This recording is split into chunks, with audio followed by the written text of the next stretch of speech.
When my wife, Claire, smiled, people called it disarming. I used to call it dangerous, because behind that smile was always a calculation. The morning it all began, she stood in our kitchen wearing one of my shirts like it was some kind of joke. Coffee mug in hand, eyes bright with a sarcasm that could cut glass. "You know, Mark," she said, "if this marriage ever ends, I'm taking half the house. It's only fair since I picked the curtains." I remember looking up from the sink, half amused, half uneasy.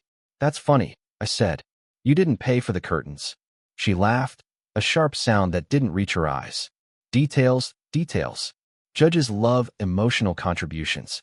Didn't you read the divorce blogs?" I didn't answer. That was Claire, equal parts charm and venom, always ready to turn affection into leverage. She'd been working for her boss, Gregory Lane, for about a year. Big-shot real estate developer. Married, rich, and, as I'd recently learned, far too comfortable sending her late-night messages about strategic opportunities. That morning, something in her tone stuck with me. The way she lingered on the word half. Later that day, I got home from work and found her laptop still open on the counter. Normally, I'd never look, but she'd been reckless lately. New perfume, secret smiles, weekend client meetings. So I looked. The email thread was between her and Gregory. Subject, Phase 2. The messages were cold. Precise. "Once the appraisal's done, we can push for sale. He'll fold when he sees the numbers. Don't worry, I've got this. He still thinks I love him." My hands went still on the keyboard. They were talking about me. About the house I bought 5 years before we were married. The one she'd bullied me into adding her name to. She wasn't just planning to leave. She was planning to cash out. I shut the laptop, heart steady, not racing. When you've worked in security like I had, you learn the value of calm. Emotion is noise. Strategy is survival. So I checked the living room camera, the one she didn't know about. Hidden inside the thermostat, wired into cloud storage. I'd installed it months earlier, mostly to catch a raccoon that kept raiding the trash. Now, it caught something else entirely.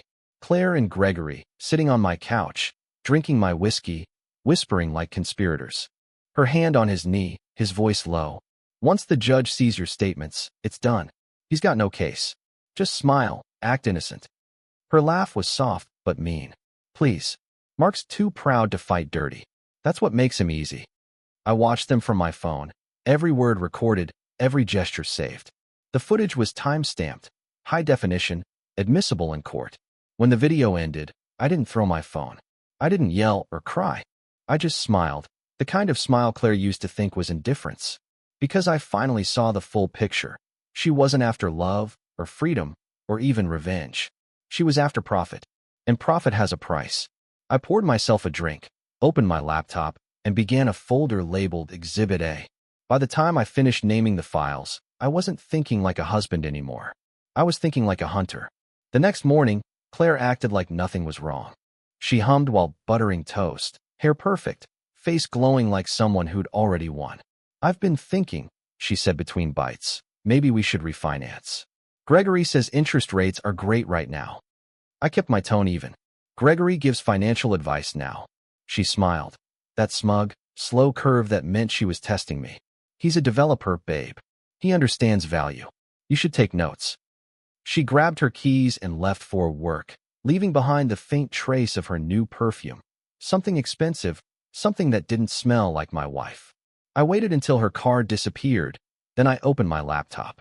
The hidden camera had been running all week, motion activated, uploading every clip to cloud storage. I spent 2 hours reviewing footage, cataloging it. Claire and Gregory's meetings, the whispered arguments, the thinly veiled plans to liquidate the house and bleed me dry. Every time she smiled, I made another note. At noon, I called my old contact from my security days, a tech investigator named Harris. We'd done work for insurance companies once, catching employees faking injuries. Harris didn't ask many questions. "Need surveillance cleaned and compiled?" he asked. "Better," I said. "I need it formatted for court use, and off the grid until I say otherwise." He chuckled. "Someone's in trouble." "Not yet," I replied. "But they will be." That night, Claire came home late. Lipstick smudged, laughter too bright. She dropped her purse on the table and kissed my cheek like nothing was broken. "You look tired," she said sweetly. "Rough day." I just smiled. Productive. She narrowed her eyes. She could always smell change in the air. What kind of productive? Financial. That threw her for half a second. Then the mask slipped back on. Good. Maybe you'll finally understand Gregory's advice.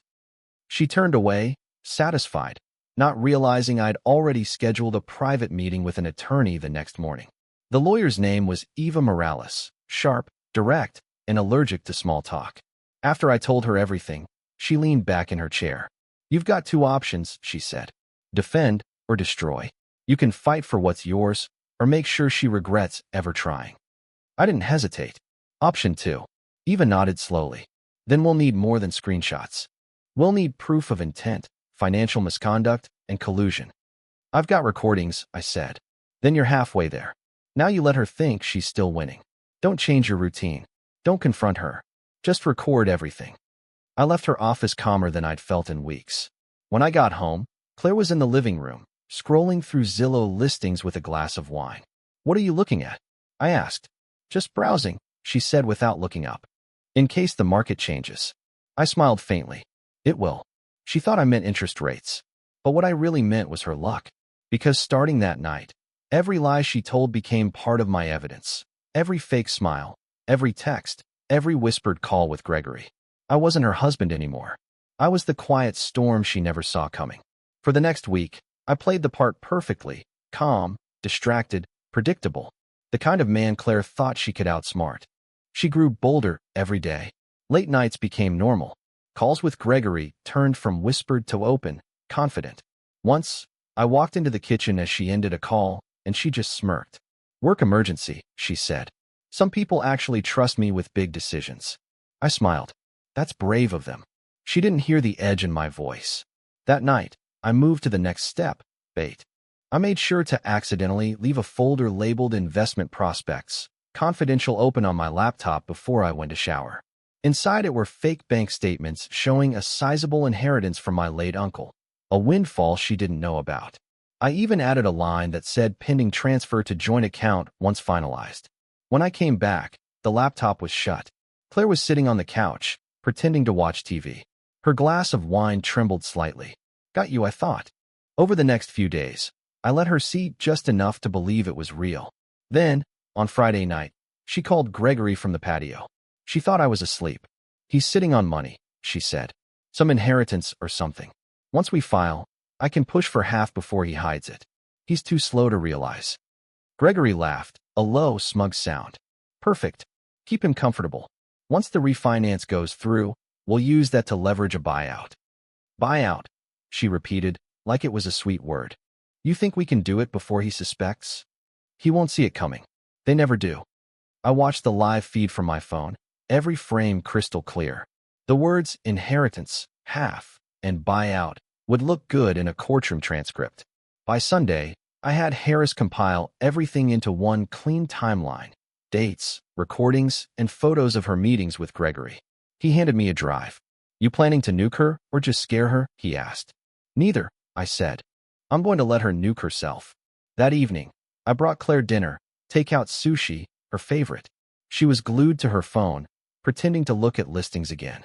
Thinking about moving? I asked casually. Maybe, she said, not looking up. If the house sells for the right price. I leaned against the counter, studying her. Just make sure the paperwork's clean. Wouldn't want the judge thinking it was premeditated. She froze for half a heartbeat, then forced a laugh. What judge? Just saying, I said. Real estate gets messy if the timing's wrong. Her smile faltered. Just a flicker, but it was enough. The seed was planted. Suspicion, panic, curiosity. That night, while she scrolled through her phone under the covers, I stared at the ceiling and thought about timing. How justice, like revenge, always landed better when you let your opponent dig their own grave first. And Claire was already halfway in. She took the bait faster than I'd planned. Greed makes people reckless. The fake inheritance note did what fiction always does. It changed her risk calculus. If she could convince a court that a windfall existed, she could argue for an equitable split before I'd had a chance to hide anything. For her, speed mattered more than subtlety. On Wednesday, she invited Gregory over to discuss the refinancing strategy. He arrived in a suit that smelled faintly of new money and cologne. He always had that look, the one who believes rules bend around him. Claire greeted him at the door with the practiced warmth of someone who's already rehearsed her lines. I was in the living room pretending to read, the book-turned spine broken like the rest of our life. The thermostat camera, the one inside the fake nest I'd installed months earlier, was on. I had Harris set it to upload in real time to a secure, timestamp drive. Eva had told me evidence needed to be unambiguous. Voices, names, dates. I watched them sit. Gregory poured a drink from my decanter, as if it were his. "You arranged the appraisal?" he asked. Claire smiled that sharp grin. "It's scheduled for Friday. I told them we'll be chasing a quick sale at market panic price. If we list now, he'll panic. If he thinks the inheritance is real, he'll fold." Gregory chuckled. "Good. I've got a contact who'll take care of the paperwork. He's used to moving property fast. No questions, cash. We'll list below market, get an offer the same day. Half to you, half to the buyer's LLC. It's clean." She leaned forward, conspiratorial. "And the refinance?" "Done. We forge the signature as needed. You send him a contract he can't read at 2 in the morning, and once we have the appraisal and the refi, the equity lines get pulled. He won't notice until the transfer clears." Gregory's voice was clinical, like reading a transaction sheet. Claire laughed softly. "I always like the way you think." He named names, the broker, the fast sale buyer, the LLC. I wrote everyone down in my head. When he said the word forge, the taste of iron touched my tongue. The admission was there, deliberate and smug. They didn't just plan to deceive me. They planned to commit fraud. After he left, Claire sat on the couch and scrolled through the inheritance folder on my laptop as if checking her map. She mouthed the word half like prayer. I called Eva that night. "They said the F word," I told her. "Forge. I want those names on record." She didn't waste a breath. "Good. Don't touch anything. Let them move. We'll timestamp the footage, subpoena the broker, and get the bank to freeze any transactions. But you have to make one move. Make it look like you haven't noticed. Stay quiet." I did as she said. Claire thought she was playing a foolproof hand. She was playing a hand that would fold her entire plan before she knew the cards were exposed. Greed is loud. Greed tells you what it plans to do. All you have to do is listen and collect every word. After Claire and Gregory said the word I'd been waiting for, forge, the game stopped being petty and became surgical. I wasn't interested in theatrics. I wanted ruin that was clean, undeniable, and irreversible. I had footage, names, dates, and a calm lawyer who liked short sentences. Eva moved fast and without drama. She filed an emergency injunction to freeze any transfers on the house, put a hold on refinancing attempts, and issued subpoenas for the fast sale buyer, the broker Gregory mentioned, and the LLC he intended to use. She also quietly asked the bank for any unusual activity tied to my mortgage and credit. Banks hate fraud. They move quicker when their own risk is obvious. I let Claire continue as if nothing had changed. She strutted through the house with the careless arrogance of someone who thought profit made her bulletproof. Sarcasm had become her armor and volatility her currency. She'd feast on the high of the plan and bite the hand if it trembled. Unbalanced, greedy, and certain of outcome. Exactly the kind of person who leaves tracks. Harris rewired the footage into an airtight chain of custody file, with hash codes and timestamps Eva could swear to in court. He dug into Gregory's records too. Shell corporations, a pattern of rapid sales under market value, and a broker who vanished when regulators asked questions. Gregory was not just a lecherous developer. He'd built a small network that relied on people who didn't ask too many questions. The broker's email led to a voicemail full of excuses. The LLC's registration used a nominee service, a typical shield, but one that made it easy to trace payments. When Eva deposed a shell company manager under subpoena, the man's memory suddenly cleared. Yes, he'd handled transfers for Gregory Lane Development. Yes, he'd used the broker to buy houses fast. And yes, the checks were routed through the same series of accounts. He'd been hoping his cooperation would buy leniency. He got immunity papers instead of silence. That was the part that tasted like victory. People who dealt in quick money always left a breadcrumb trail when they weren't being careful. Gregory wasn't careful. Claire, in her rush and her sarcasm, had been even less so. Meanwhile, I played the dull, wronged husband perfectly. I went to work. I mowed the lawn. I left my wallet where she could find it. I let her brag to her friends about how smoothly everything was moving. Her arrogance became her soundtrack, and every boast she made would later be a line in a deposition. The bank called one evening. "We have a freeze on the refinance request," a bland compliance officer said. We flagged forged signatures and suspicious routing. I said nothing but asked the one question that mattered. "Any transfers out of the new line?" She hesitated. "There was one, a wire to an LLC account. We froze it pending your counsel's subpoena." "Good. Let them reach for smoke and mirrors. Let Gregory and Claire think the walls were closing. Let them panic. Panic makes people sloppy. Sloppy makes them confess. And confession, in the right court, is the most efficient kind of justice." I didn't have to confront Claire. The walls started doing it for me. The first crack showed on a Thursday morning when she came down the stairs holding her phone, eyes sharp, mouth tight. "Did you mess with the bank account?" she demanded. I looked up from my coffee. "What account?" "The refinance." "Gregory said the bank froze it." I kept my face blank. "That's odd. Maybe they finally noticed you aren't on the mortgage." Her tone went cold. "You're not funny." Wasn't trying to be. She studied me for a long moment, like she was trying to read the punchline I wasn't telling. Then she turned away with a scoff. "You're so paranoid. Everything's fine." But everything wasn't fine. She called Gregory that afternoon, from the driveway, pacing like a cornered cat. The camera picked it all up. "They froze the funds," she hissed. "And now he's acting weird." Gregory's voice came through the phone, tight and brittle. "He can't act on anything without proof. You said this was clean." "It was." "Maybe the broker talked. Just stay calm and let me handle it." I watched her nod, eyes darting toward the house. She looked terrified, not of guilt, but of losing the payday she thought she'd earned. That was the real Claire, greedy, sarcastic, and suddenly desperate when the math stopped adding up.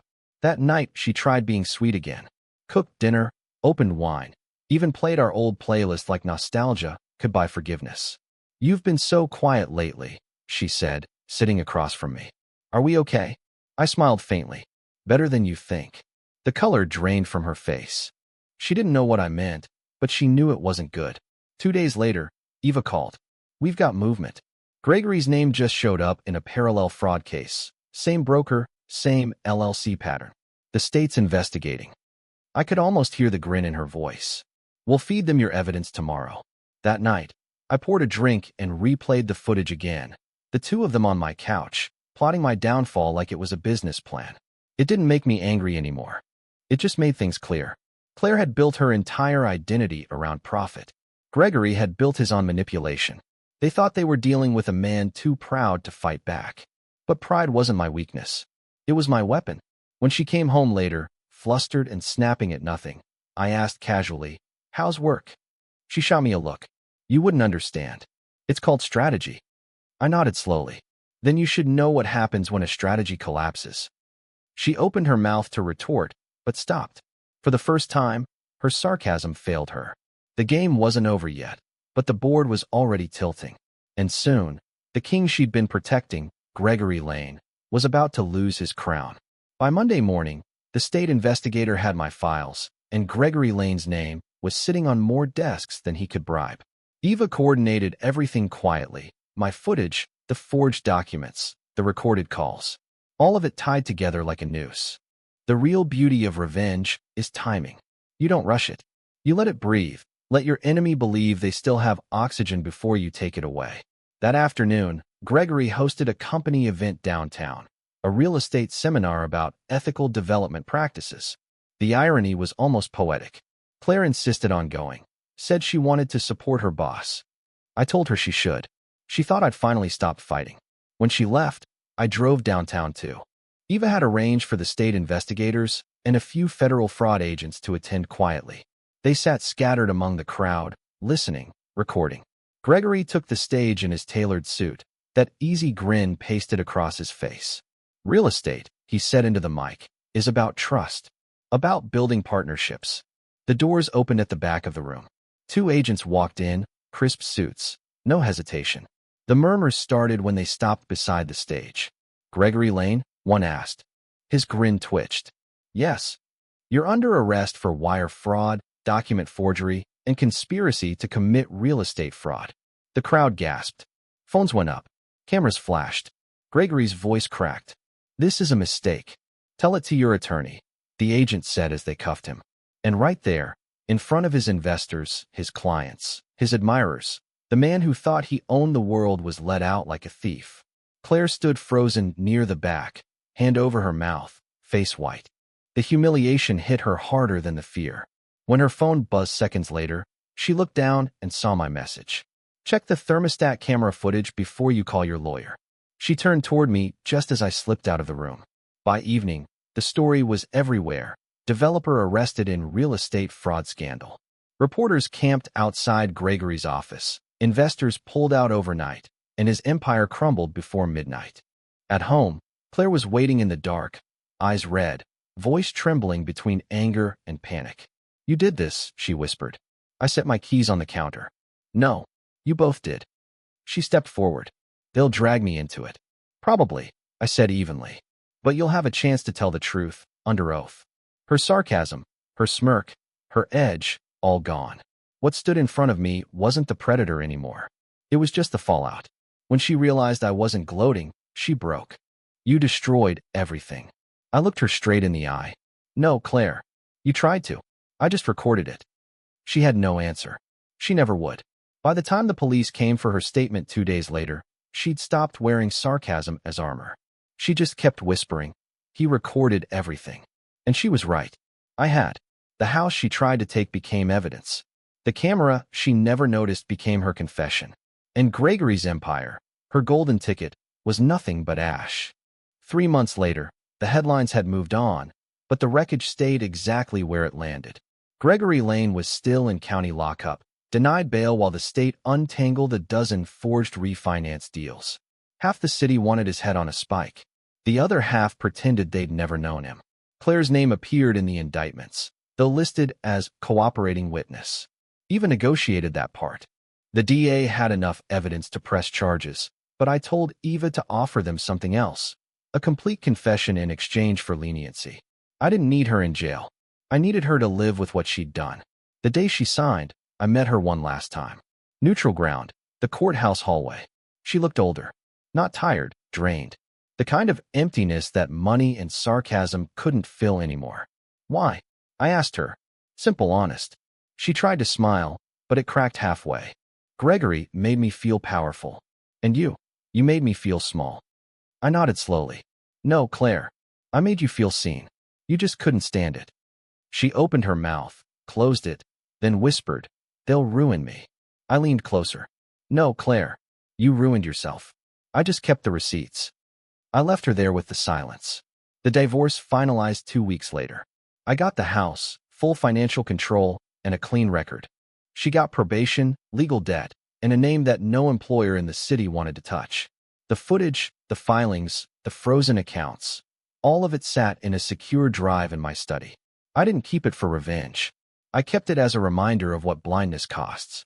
One evening, after work, I stood on the back porch watching the sun dip behind the trees, the same view I'd nearly lost because of her greed.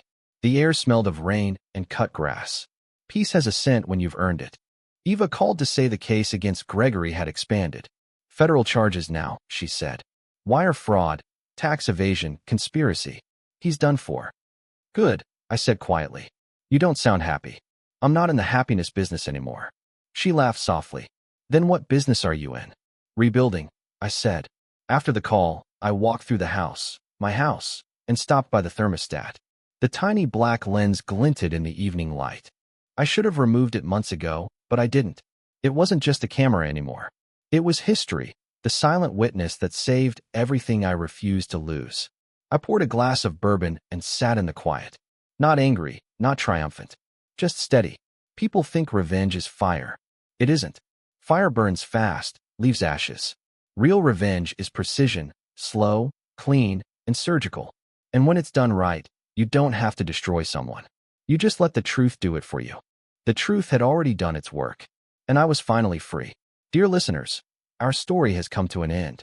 If you enjoyed it, please subscribe, leave a like, and share your thoughts in the comments.